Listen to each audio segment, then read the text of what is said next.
develop a new raw material for various applications, like cosmetics, pulp and paper, or hygiene products.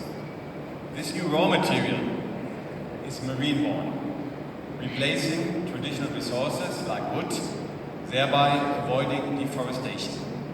CO2 emissions are absorbed, the quality of the final product is even improved, and, this is quite important as a CFO, at the same time the production costs are lower.